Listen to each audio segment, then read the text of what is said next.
Welcome back for those of you who are joining us again after the first session, and welcome for those of you who are just now joining us for this session. We were just chatting with our presenters and saying that this transportation demand management plans is one that is pretty much a topic of universal interest to schools, particularly in California, given our CUP situations here. So we're going to get going. So you're here for the transportation demand management plans for independent schools, and I'm just going to turn it over to David Parisi from Parisi Transportation Consultant, and Riley Hurd, who is a land use attorney in Marin County. So take it away, David and Riley. Yeah, thank you very much, Martha, and good morning to everyone. My name is Riley Hurd. I am a land use attorney, and so I get called upon to deal with school expansions, school use permit amendments, enrollment increases, and the like. As you can see, I am coming to you from lovely Marin County, which is a very beautiful place to live, but an absolute war zone when it comes to school permitting. And one of the most critical tools that I have in these processes is an excellent transportation consultant. You need a team when you do these things. So also here, and who will be speaking after me, is David Parisi. He's a transportation engineer, and we utilize his firm to come up with transportation demand management plans. And I'm going to talk a little bit about those and about conditional use permits. And then David's going to cover the nuts and bolts of the plans themselves. I'm going to share my screen here and get rolling. That's us. Here we go. So TDMPs, Transportation Demand Management Plans. What are they? They are a tool that we use mostly to affect traffic and parking. And typically they come about in the context of an increase in enrollment, construction of new buildings, addition of staff, anything that's going to generate vehicular traffic or parking issues. And I don't know about where you guys are, but in Marin, the schools are in an arms race of expansion, whether it's needing more students for financing or new structural improvements to keep up and remain competitive. So we've had at least 11 schools that we have represented in the past few years with one or both of those things going on, increases in size. And what is fascinating is the private schools catch the brunt of this because the public schools are exempt from local land use regulations by and large. So there's one we're working on right now where right down the street is a public school with no controls, dumping traffic, individual solo car pickups all day long. And then there's us a few blocks away in year 3 of our conditional use permit amendment hearings, getting put through the ringer and being told, don't you add a single car to these streets. So oftentimes, the problem comes from many sources. But when you go in for one of these things, it's always the same thing, traffic, traffic, traffic. And I have put on the screen here a typical conditional use permit finding. And what all these words basically say is that if we approve this use, it won't be detrimental to those living and working in the neighborhood or the town as a whole. You can drive a truck through this finding. And so this is what most towns and cities have in their zoning codes. And they say, well, more traffic is very detrimental. Parking spillover in the neighborhood is very detrimental. So what are you going to do about that? And the answer of what you're going to do about it is hire a David Parisi and prepare a transportation demand management plan. So you have to keep an eye on these cities when they're adding traffic conditions. Oftentimes, I see a lot of overreach. I see things that are not related to what you're seeking. And I'll give you a little example of this flow chart. Let's say you want to add 100 new students to your school, and you're an existing school, you've got an existing use permit, and the use permit's been around for quite some time. This is the very common scenario that we see. We go in, we ask for one thing, but the city takes it as an opportunity to retrade the whole deal. Oh, well, you know, we've always wanted to clean up this condition that you have. And what about lights on the field and hours of operation? And so I made this chart to remind governmental decision makers of how this works. Is your condition necessary to address what we're asking for? If not, you can't do it. If yes, is there actual evidence that this is an impact? Have we gotten a study that said there's a problem with lights or something like that? Or you just kind of want it? If it's the latter, you can't do it. Finally, is the condition proportional to the impact? So we see people that say, you can't add one trip. And I respectfully inquire, is there some evidence that says if one more car drives down this street, it's going to be catastrophic? Usually the answer is no, and there's a little bit of capacity. So we add this, if the answer is no, it's not proportional, we say, hey, dial that condition back until the punishment fits the crime. By the time you do all of that, the condition is appropriate. And so a lot of times we're going in, and in order to get the political support for whatever it may be, we're saying, we'll add no new trips, or we will only add 10% or some percentage. And the way we do that is through the TDMP, which is a series of levers, whether it's carpooling apps, busing, remote drop off. David's going to tell you about all of these things to prove that we can manage our traffic. The one final thing from the legal side I wanted to talk about really briefly, but it's super important, is the California Environmental Quality Act. And it has an intersection with traffic and school enlargements. And by and large, I have found that the planning staff and attorneys for the various municipalities are unaware that there is a schools exemption from CEQA. And this is so important because if your school's project gets mired in the environmental review process, it can be 6 months to a year and a half. It can be $100,000 to $800,000 in additional fees. And I have had to educate some of these municipalities on the fact that there is an exemption if you are adding 10 classrooms or less, or 25% capacity or less. And there's a number of cases that have applied this not just to physical improvements, but to enrollment numbers and the like. So I thought it'd be very important for this group to have this on your radar and know that with a good TDMP and this exemption, you can streamline some of your CUP amendment, or if you're a first-time school, application processes. So that's the context. And now David Parisi will tell us what goes into a TDMP and how he makes one of them. Great, thank you. Thank you, Riley. I'm gonna just briefly chat about kind of the nuts and bolts of developing the TDMP document, the process for doing that, and the components.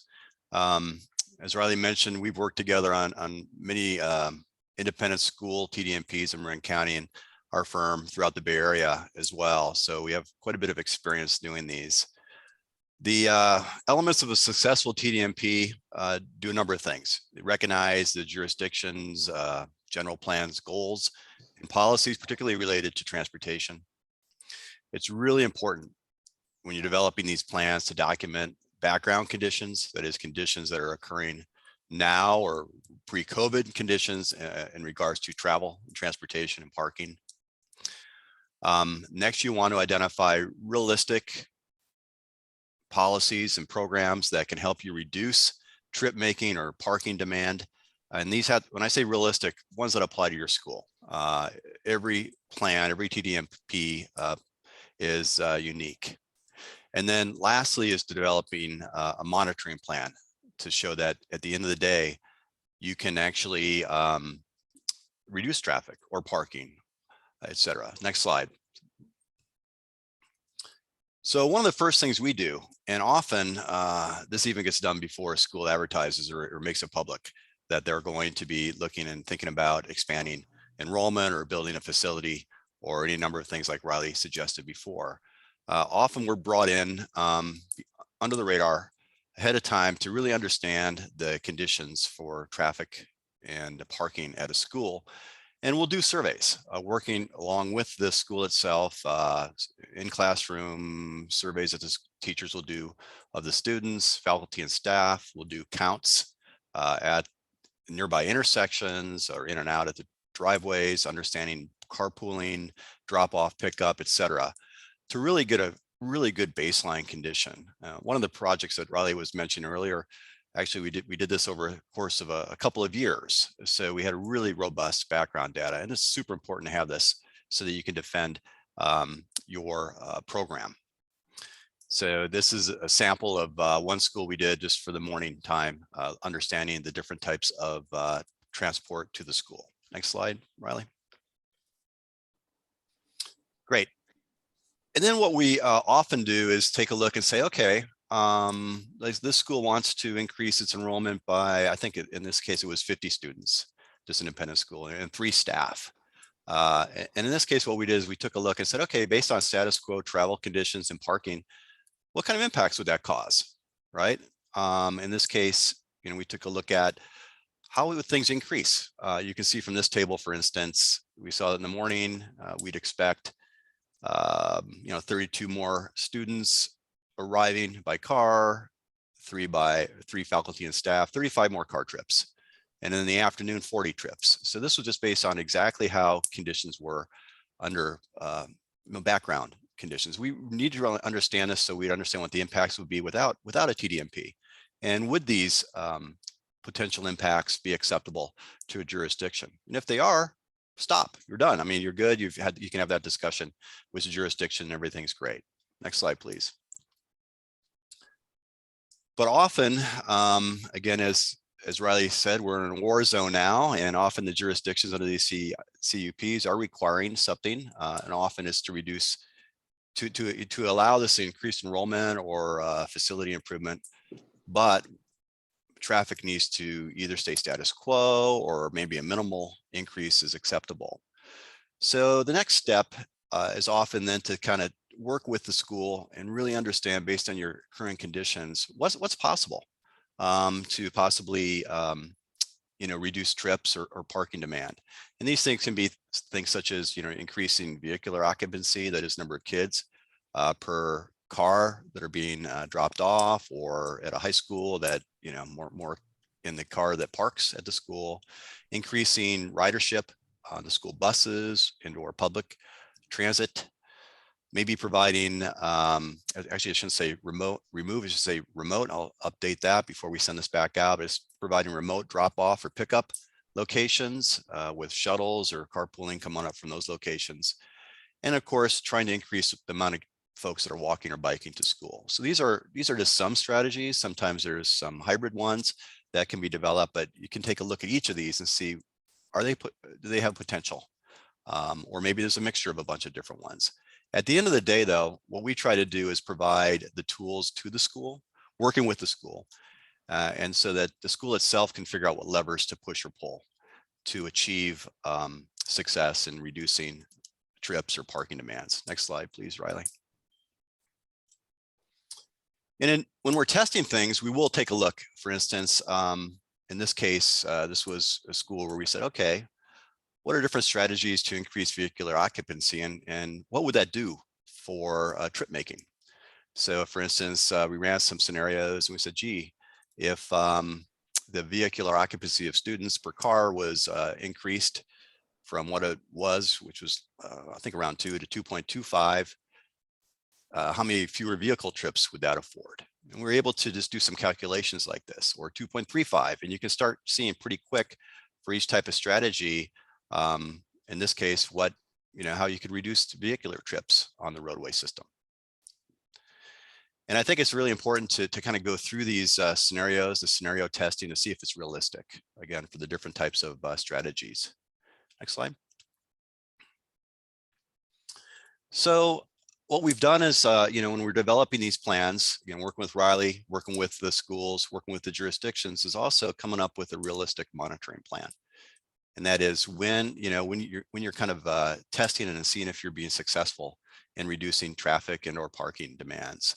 And typically these are done, at different times of the school year, sometimes in the fall, sometimes in the spring, sometimes both in 2 different periods for a week or so, often by the school itself with a report that's published into the jurisdiction, or it's an independent third-party kind of random test. And we're seeing more and more of those occur as well.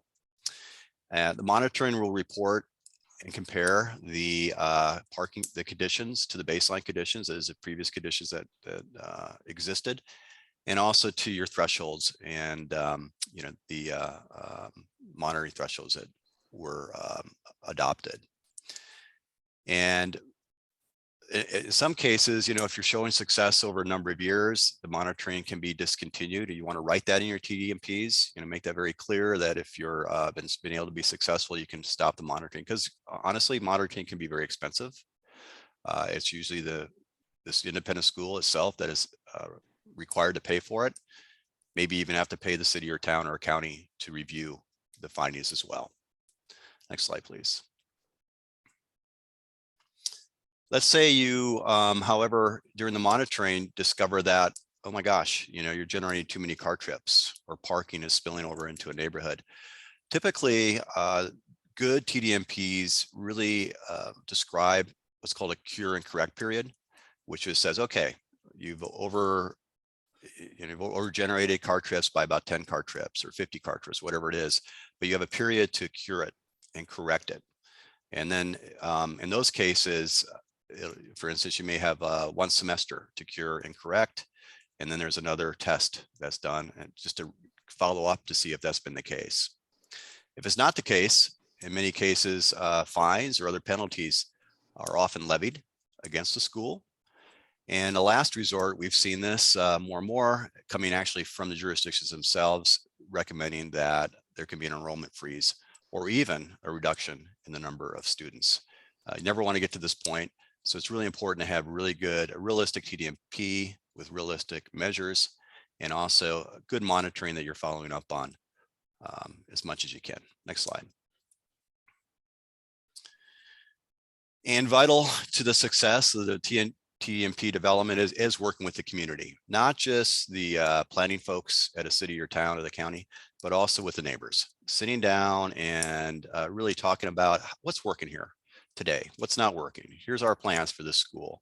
How can we address it? Here's some of the realistic measures we think can work, and make them part of your champions and help to really kind of grease the skids for the success of a TDMP.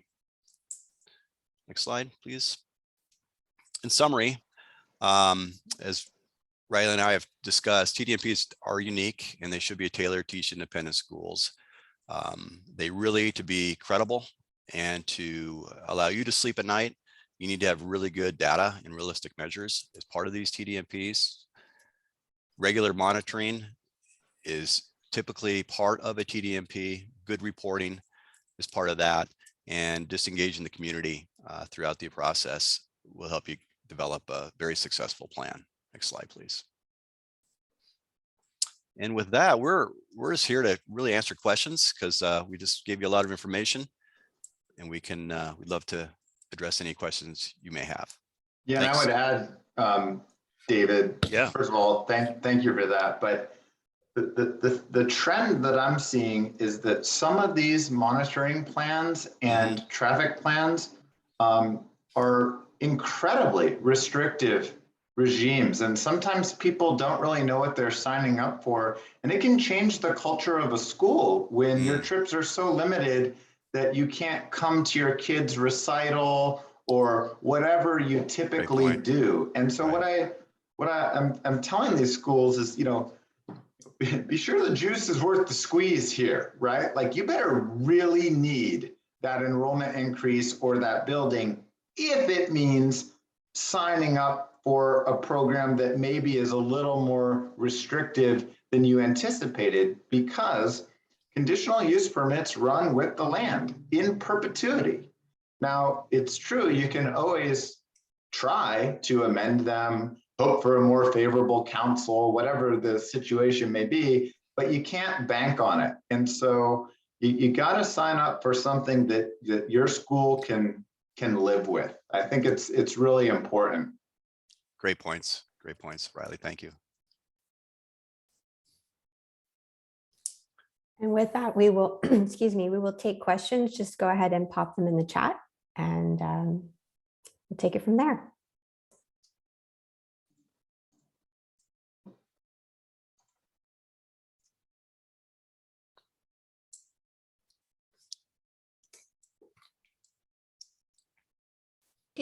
Can you talk a little bit about neighbor relations? Just because my experience, both as a neighbor and working at a school, has been that that is often just an ongoing source of friction. Let's put it that way, around parking or and that can be there then pressuring the local body, and it just is, it's a huge thing. So I don't know whether you have examples of strategies that have really worked or. Yeah, I do. So first of all, on nearly every single one of the projects we've done, part of our team has been an outreach and communications consultant. This person is responsible for, way before we submit the application, organizing and holding community listening forums, and getting the feedback and trying to neutralize our opposition before it's even submitted the application. The other thing we're baking into the TDMPs now is an ongoing neighborhood working group, Right. where we commit that we will hold biannual meetings. We will have an email address dedicated to issues that arise. And we say, call us first, please. Did somebody speed? Don't call the cops, call us and we'll deal with the student. Is the same mom parking in your driveway every morning? We'll deal with it. We have that power as a private institution. And then these check-ins and ongoing communication forums are really helpful.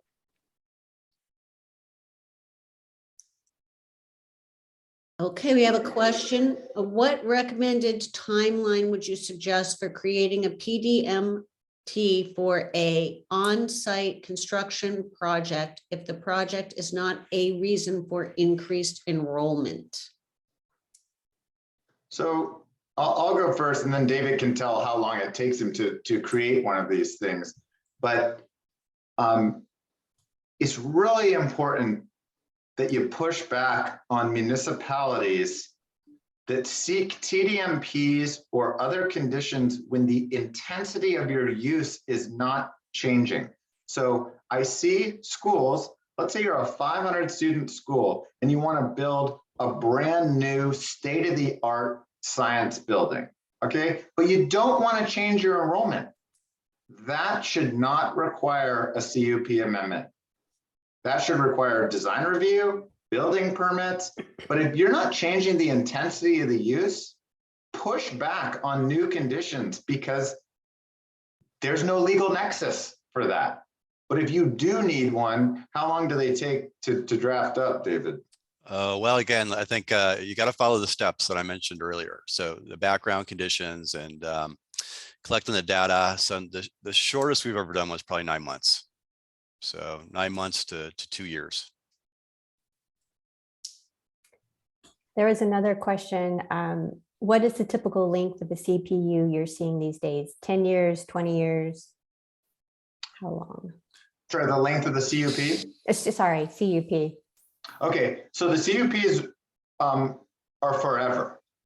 Oh. Okay, but you can build into the CUP, and this is something David touched on, but I can't stress it enough. Get that monitoring to fall off at some point. What we propose is monitor for 2, 4, 5 years, prove your concept works, and let it fall off. Otherwise, you're stuck in a very costly monitoring program forever. And I would also throw out there that unmonitored CUPs are kind of tantamount to no CUPs at all, unless it gets so problematic that you start getting neighbor complaints. But some jurisdictions just won't tolerate the monitoring falling off, and there is permanent counters. But that's the exception, not the norm for us up here. I don't know how it works the rest of the state. Okay, my CUP requires 50% bus ridership. Although we have 50% of families signed up for the bus, only about 25% actually use it daily. How risky would it be to approach the city to reduce the ridership requirement to 25%? I mean, in that question is the question of enforcement, right? And so many times I start at a school and I say, okay, let's see the existing CUP. Well, there's been 4 board changeovers, 3 heads of school. They're not doing half the stuff that's in there. So immediately when we're going in for the amendment, we're already learning that we were supposed to have the playground open on weekends. I'm supposed to be ordering a radar trailer for speed checks twice a year, and nobody's been doing that for 10 years. So how risky to go retrade the deal? Well, if there's no problem, right, and you can show that at 25%, it hasn't been an issue, there haven't been complaints, and everything's fine, then that would be at least a good starting point for saying, hey, it works at 25, we've shown it, we're good. But if it's a place that's experiencing complaints, then that won't be well received. Yeah.